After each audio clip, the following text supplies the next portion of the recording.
दोस्तों, अगर व्यक्ति अपने जीवन में दिखावा करता है तो वह एक न एक दिन जरूर पछताता है। व्यक्ति को कभी भी दिखावा नहीं करना चाहिए। तो चलिए आपको इस कहानी के माध्यम से समझाते हैं कि अगर व्यक्ति दिखावा करता है तो इससे क्या नुकसान होगा। दोस्तों, इस दुनिया में दिखावा करने वाले लोगों को हम दो तरह से देख सकते हैं। एक तो वह जिनके पास धन संपदा होती है तब वह दिखावा करते हैं, और दूसरे वह जिनके पास कुछ भी नहीं होता, उनके पास धन संपदा भी नहीं होती। कहने का अर्थ यह है कि उनके पास कोई भी ऐसा गुण नहीं होता जिससे लोग उनकी प्रशंसा करें। इसीलिए वह झूठ बोल बोलकर दूसरों से अपनी प्रशंसा करवाना चाहता है। वह दिखावा करता है कुछ होने का, लेकिन उसके अंदर कुछ होता नहीं है। जो लोग अपने गुण या फिर अपनी धन संपदा के कारण दिखावा करते हैं वह अहंकार के शिकार हो जाते हैं। उनके अंदर अहंकार फूट फूट कर भर जाता है। उन्हें खुद पता भी नहीं चलता, लेकिन धीरे धीरे यही अहंकार उनके जीवन का मजा छीन लेता है। और जो लोग कुछ गुण या फिर धन संपदा ना होते हुए भी दिखावा करते हैं, ऐसे लोग जीवन में हमेशा दुखी रहते हैं, क्योंकि ऐसे इंसानों की सच्चाई कभी ना कभी तो सामने आ ही जाती है, तो उन पर कोई विश्वास नहीं करता, कोई भरोसा नहीं करता, और इस दुनिया में कोई भी उनका अपना नहीं होता।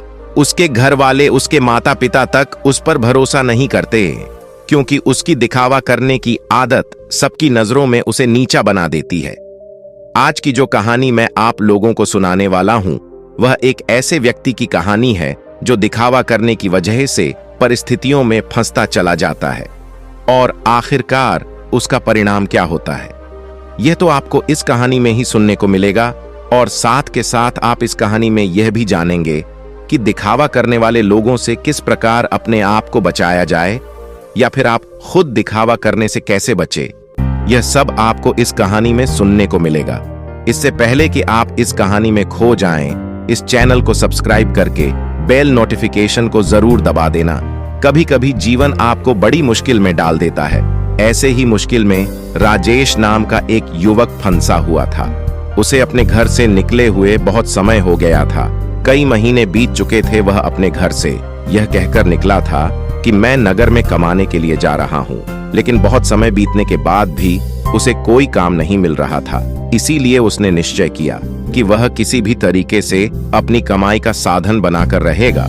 उसने अपने ही जैसे 3-4 युवकों की टोली बना ली थी, और उन सब ने योजना बनाई थी कि वह किसी भी धनवान व्यक्ति को बुद्धू बनाकर उसका धन उससे हासिल कर लेंगे। छल कपट, झूठ और प्रपंच, यही राजेश और उसके साथियों के हथियार थे। उन्होंने योजना तो बना ली थी, लेकिन उन्हें यह समझ में नहीं आ रहा था कि वह अपने शिकार को ढूंढेंगे कैसे, और ढूंढने के बाद उसे बुद्धू बनाकर उसका धन कैसे लूटेंगे। आखिरकार उन चारों ने योजना बना ली। उनकी योजना थी कि वह किसी ऐसे स्थान पर जाएंगे जहां पर बहुत सारे अमीर लोग आते हों, और वहां पर उन अमीरों में जो भी आदमी सबसे ज्यादा दिखावा करेगा उनका शिकार वही होगा। उन्होंने नगर में एक ऐसी जगह ढूंढ ली थी जहां पर नगर के ज्यादातर अमीर लोग जुआ खेलने के लिए आते थे। उन चारों की योजना थी कि वह एक ऐसा नाटक रचें जिसमें राजेश किसी नगर का महाराज कहलाया जाएगा, और उसके सभी साथियों में से 2 साथी उसके अंगरक्षक होने का अभिनय करेंगे। सिर्फ राजेश ही नहीं था जो राजा होने का दिखावा कर रहा था, उसके साथ उसका दूसरा साथी भी था जो किसी दूसरे नगर का राजा होने का दिखावा कर रहा था। आखिर उनकी योजना क्या थी यह आपको कुछ देर में पता चल जाएगा। अगले दिन से सुबह सुबह सारे लोग अपने पात्र के हिसाब से वस्त्र धारण करके उस जगह पहुंचे जहां पर शहर के ज्यादातर अमीर लोग जुआ खेलने के लिए आते थे। राजेश उस जगह पर एक नगर का महाराज बनकर पहुंचा था, जिसके पीछे उसके साथी अंगरक्षक साथ साथ चल रहे थे। सब अमीर लोगों की नजर उन पर टिकी हुई थी, क्योंकि राजेश उन सब में सबसे ज्यादा अमीर लग रहा था। उसकी वेशभूषा बेशकीमती लग रही थी, बेहद आकर्षक लग रही थी, जिससे सभी लोग उसकी तरफ आकर्षित हो गए थे। कुछ समय बाद राजेश एक ऐसी जगह पर जाकर बैठा जो सिर्फ बहुत जरूरी लोगों के लिए बनी हुई थी। जब राजेश वहां पर जाकर बैठा तो उसके अंगरक्षक वहीं उसके पास खड़े हुए थे। सब आपस में चर्चा करते हुए एक दूसरे से पूछ रहे थे कि यह किस नगर के महाराज हैं। उसी भीड़ में राजेश का एक और साथी मौजूद था। उसने उन सबको संबोधित करते हुए बताया कि राजेश किसी बड़े नगर का बड़ा महाराज है, और सबने उसकी बात पर यकीन कर लिया। अब वह अमीर लोग जो ज्यादातर दिखावा करते थे, जो किसी बड़े आदमी से अपना सम्मान सुनने के लिए तरसते रहते थे, ऐसे लोग राजेश के आसपास मंडराने लगे थे। वह राजेश को किसी बड़े नगर का महाराज समझ रहे थे और वह यह सोच रहे थे कि अगर इनसे हमारा परिचय हो गया तो हो सकता है भविष्य में यह महाराज हमारे कुछ काम आ जाए। थोड़ी देर बाद वहां पर दूसरा राजा भी पहुंचा, जो राजेश का ही एक साथी था और वह भी राजेश की तरह राजा होने का दिखावा कर रहा था। वह दूसरा राजा राजेश के ठीक सामने आकर बैठ गया। कुछ देर एक दूसरे से बात करने के बाद दोनों ने जुआ खेलने का निश्चय किया। कुछ समय बाद जुए की बड़ी बड़ी बाजियां खेली जाने लगीं और राजेश, जो किसी नगर का महाराज होने का दिखावा कर रहा था, वह इस जुए में बहुत बड़ी रकम हार गया। लेकिन जब राजेश ने हारी हुई रकम निकालने के लिए अपनी पोटली ढूंढनी चाही तो उसे अपनी पोटली मिल ही नहीं रही थी। बहुत देर ढूंढने के बाद भी जब उसे पोटली नहीं मिली तो वह गुस्से से भरकर अपने अंगरक्षकों को डांटने लगा और डांटते हुए उनसे अपनी पोटली के बारे में पूछने लगा। लेकिन उसके अंगरक्षकों के पास इसका कोई जवाब नहीं था। वह सब नीची गर्दन करके खड़े हुए थे। राजेश ने बड़े ही शांत स्वर में अपने सामने बैठे हुए राजा से कहा कि देखिए, लगता है कि हमारी सोने के सिक्कों से भरी पोटली कहीं पर गुम गई है। मैं मानता हूं कि मैं जुए में हारा हूं, लेकिन फिलहाल मेरे पास तुम्हें देने के लिए कुछ भी नहीं है। अगर तुम मुझे कोई अपना पता दे दो तो मैं तुम्हारे पते पर तुम्हारी रकम भिजवा दूंगा, या फिर तुम मेरे राज्य में आकर मेरे राजमहल में चले आना, वहां पर तुम्हारी पूरी रकम तुम्हें मिल जाएगी। यह सुनकर वह सामने बैठा हुआ राजा गुस्से से आग बबूला हो गया। वह राजेश को बहुत भला बुरा कहने लगा। नौबत यहां तक आ गई कि दोनों में हाथापाई शुरू हो गई। वहां पर उसके अंगरक्षक और इधर राजेश के अंगरक्षक दोनों आपस में भिड़ गए। कुछ देर बाद एक अमीर आदमी उन दोनों के बीच में पहुंचा और उन दोनों का झगड़ा सुलझाते हुए उसने कहा कि महाराज, आप मुझसे कुछ धन उधार ले लीजिए। आपको लड़ने की जरूरत नहीं है, यह आपको शोभा नहीं देता, यह आपकी शान के खिलाफ है। मैं आपको धन उधार दे देता हूं, आप मेरा धन मुझे लौटा देना। यह रहा मेरा पता। और अपना पता देते हुए उस अमीर आदमी ने राजेश को बहुत सारे सोने के सिक्के दे दिए। जितने वह जुए में हारा था उसने उसी के सामने बैठे हुए राजा के मुंह पर फेंक कर मारे और उस राजा से कहा कि हमारे लिए इन मुद्राओं की कोई कीमत नहीं है। तुम हमें जानते नहीं हो कि हम कितने बड़े महाराज हैं, हमारा नगर कितना बड़ा है, कितना खुशहाल है। अगर तुम कभी हमारे नगर में आओगे तो तुम्हें पता चलेगा। इस सज्जन ने मेरी मदद की है और बदले में मैं इसे इसका इनाम जरूर दूंगा। और यह कहते हुए राजेश ने उसे अपने नगर का पता देते हुए कहा कि अगर तुम हमारी मदद नहीं करते तो शायद आज हमें अपमानित होना पड़ता, लेकिन तुमने हमारी इज्जत बचाई है और बदले में हम तुम्हें सम्मान से नवाजेंगे। तुम्हें कभी भी किसी भी चीज की जरूरत हो तो तुम बेहिचक हमारे नगर में, हमारे राजमहल के अंदर चले आना। तुम्हारे लिए हमारे राजमहल के दरवाजे हमेशा खुले रहेंगे। वह अमीर आदमी तो चाहता ही यही था कि किसी तरह मेरा काम निकल जाए, किसी तरह मैं महाराज की नजर में ऊंचा बन जाऊं कि भविष्य में कोई मैं अपना काम उनसे निकलवा सकूं। थोड़ी देर बाद संध्या हो चुकी थी और संध्या समय सभी अपने घर की तरफ प्रस्थान कर गए। राजेश ने भी उस अमीर आदमी से जाने के लिए आज्ञा मांगी और कुछ समय में उसका धन वापस लौटाने का वादा करते हुए राजेश वहां से अपने अंगरक्षकों के साथ प्रस्थान कर गया। उनके द्वारा रचे गए नाटक में एक अमीर आदमी फंस चुका था, जिससे उन्होंने बहुत सारा धन भी ऐंठ लिया था। राजेश ने योजना बनाई थी कि जैसे ही वह किसी अमीर आदमी को बेवकूफ बना देगा तभी वह इस नगर को छोड़ देगा, क्योंकि यहां पर रहना अब खतरनाक साबित हो सकता था। इसीलिए उसने अपने साथी को बुलाने के लिए कहा, जो दूसरे राजा का अभिनय कर रहा था, क्योंकि सोने के सिक्कों से भरी पोटली तो उसी के पास थी। लेकिन बहुत ढूंढने के बाद भी राजेश का साथी उसे कहीं नहीं मिला। अब राजेश को आभास हो गया था कि उसके साथी ने उसी को बेवकूफ बनाया है और सारा धन लेकर रफू चक्कर हो गया है। जब राजेश को इस बात का पता चला तो उसे बहुत दुख हुआ। उसे कोई रास्ता नहीं सूझ रहा था। बिना धन के वह इस नगर को छोड़ भी नहीं सकता था, क्योंकि कहीं जाने के लिए भी धन चाहिए था। और जिस अमीर आदमी से उसने धन उधार लिया था वह उसे इस नगर में जरूर किसी न किसी दिन पकड़ लेगा, और जिस दिन वह उसे पकड़ लेगा उसे लंबी कारावास हो जाएगी। यहां पर समझने की बात यह थी कि वह अमीर आदमी उन लोगों के बीच में दिखावा करने की कोशिश कर रहा था कि मैं राजा के कितने करीब हूं, मैं उनकी मदद करता हूं, ताकि दूसरे अमीर लोगों को यह लगे कि उसके संपर्क बहुत ऊंचे ऊंचे हैं। यह बहुत अमीर और बहुत रईस लोगों के बीच में उठता बैठता है, जिससे उसका ओहदा अपने साथियों के बीच बढ़ सके।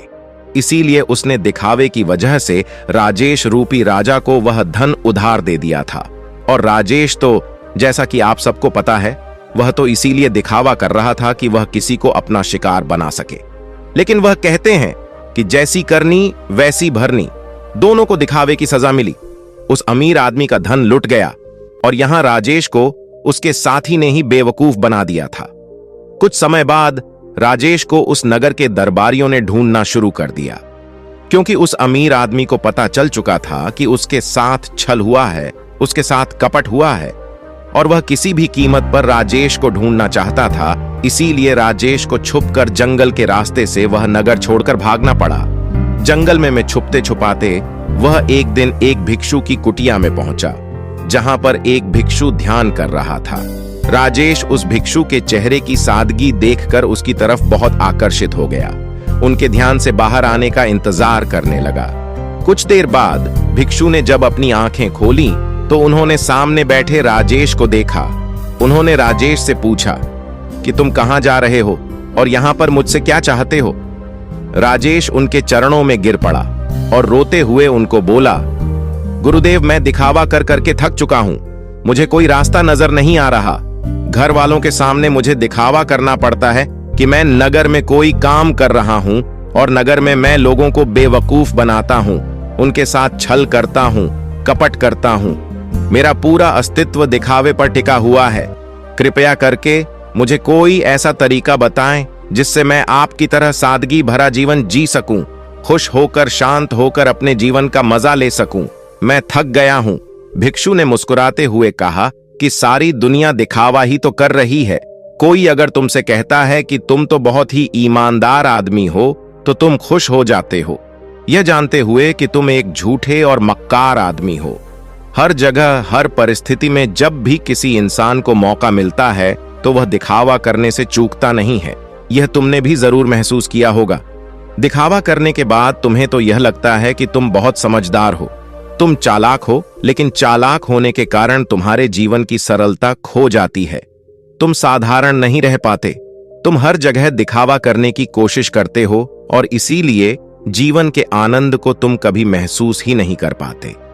लेकिन समझने की बात यह होती है कि आदमी दूसरे के सामने दिखावा तभी करता है जब वह सामने वाले की नजर में ऊंचा होना चाहता है। अगर तुम सामने वाले से प्रभावित नहीं होते तो तुम्हें दिखावा करने की कोई जरूरत ही नहीं रहेगी, क्योंकि तुम किसी ना किसी तरह सामने वाले आदमी को आकर्षित करना चाहते हो, उसे अपनी ओर खींचना चाहते हो, और यही दिखावे का सबसे बड़ा कारण होता है। लेकिन जो इंसान तुम्हारे दिखावा करने की वजह से तुम्हारी तरफ आकर्षित हुआ है, तो कल अगर उसे तुम्हारी सच्चाई पता चलेगी तो वह तुमसे दूर भी हो जाएगा। इसीलिए दिखावा करने की वजह से अपने भी हमसे दूर होते चले जाते हैं। हमें इसका कभी एहसास ही नहीं होता और हम अकेले पड़ते चले जाते हैं। आखिरकार हम पाते हैं कि हमारे आसपास कोई भी मौजूद नहीं है जिसे हम अपना कह सके, जिससे हम अपने दिल की बात कर सके, क्योंकि हर इंसान के सामने हमने सिर्फ दिखावा ही किया है। लेकिन जो इंसान अपने आप को जानता है, अपने एकांत में स्थापित हो गया है, उसे किसी के आने जाने से कोई फर्क नहीं पड़ता। वह तो बस अपने एकांत का आनंद उठाता है। कोई आए तो ठीक और जाए तो भी ठीक। वह किसी को आकर्षित करने की कोशिश नहीं करेगा और इसीलिए उसका जीवन सरल होता चला जाएगा, साधारण होता चला जाएगा। और जितने सरल तुम बनते जाओगे, उतनी ही आसानी से तुम ध्यान में प्रविष्ट हो पाओगे। जीवन एक परीक्षा है, लेकिन कुछ लोग उस परीक्षा में संघर्ष नहीं कर पाते और वह लोग एक दिखावे का रास्ता अपना लेते हैं।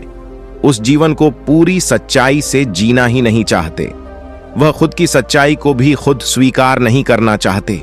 ऐसे बहुत से लोग होते हैं जिनके अंदर बहुत सारी बुराइयां होती हैं, लेकिन वह अपनी बुराइयों को कभी खुद महसूस ही नहीं कर पाते, खुद स्वीकार ही नहीं कर पाते। उन्हें पता होता है कि उनके अंदर यह कमी है, लेकिन अहंकार व दिखावे के कारण ना तो वह अपनी बुराई सामने वाले के सामने बता पाते हैं और न ही उसको खुद स्वीकार करके उसको ठीक कर पाते हैं। इसीलिए सबसे पहले दिखावे की दुनिया को छोड़ो, बनावटी दुनिया को दूर हटा दो, क्योंकि जब बनावटी दुनिया तुमसे दूर होगी तो ही तुम्हारा मन स्वच्छ हो पाएगा, निर्मल हो पाएगा। और जितना मन तुम्हारा निर्मल होगा उतने ही अच्छे लोग तुम्हारे संपर्क में आते रहेंगे। और जितना कपटी तुम्हारा मन होगा तो कपटी लोग ही तुम्हें मिलते जाएंगे। हमें वही लोग जीवन में टकराते हैं जिस तरह का हमारा खुद का नजरिया होता है। अगर हमारा नजरिया साफ है, शुद्ध है, तो हमें शुद्ध लोग ही टकराएंगे। और वहीं पर अगर हमारा नजरिया कपट से भरा हुआ है, धोखे से भरा हुआ है, तो हमें रास्ते में ऐसे ही लोग टकराएंगे। तुम किसी को धोखा दोगे, कोई तुम्हें धोखा देगा, और यह गोला निरंतर चलता रहता है। इस चक्र से बाहर आने का सिर्फ एक ही तरीका है। किसी को आकर्षित करने की कोशिश मत करो, किसी को भी जबरदस्ती झूठ बोलकर खुश करने की कोशिश मत करो। बस तुम अगर यह छोटा सा सिद्धांत अपना लेते हो तो तुम्हारी बनावटी दुनिया कब सच में बदल जाएगी, तुम्हें पता ही नहीं चले। साधारण रहकर, सरल रहकर ध्यान की गहराइयों से अपने जीवन का परिचय कराओ, तब तुम्हें जीवन के आनंद का पता चलेगा। तब तुम समझोगे कि जीवन के असली मायने क्या होते हैं। किसी को बेवकूफ बनाना, किसी को झूठ बोलना, जबरदस्ती दिखावा करना, यह जीवन नहीं है, यह कुछ और है। यह दुख है, यह संताप है, और यही दुखों का कारण है। इसीलिए तुम दुखों को काटना चाहते हो तो सबसे पहले इस पेड़ की जड़ को उखाड़कर फेंको जो दिखावे का पौधा तुमने लगा रखा है। और यह कहकर वह भिक्षु कुटिया के अंदर चला गया।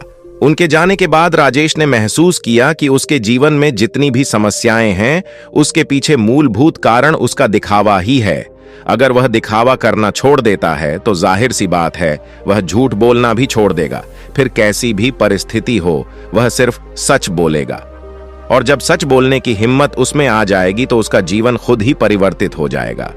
ऐसे ही विचारों में डूबा हुआ वह उस जंगल को पार कर गया। तो दोस्तों, उम्मीद करता हूं आपको इस कहानी से एक अच्छी सीख मिली होगी।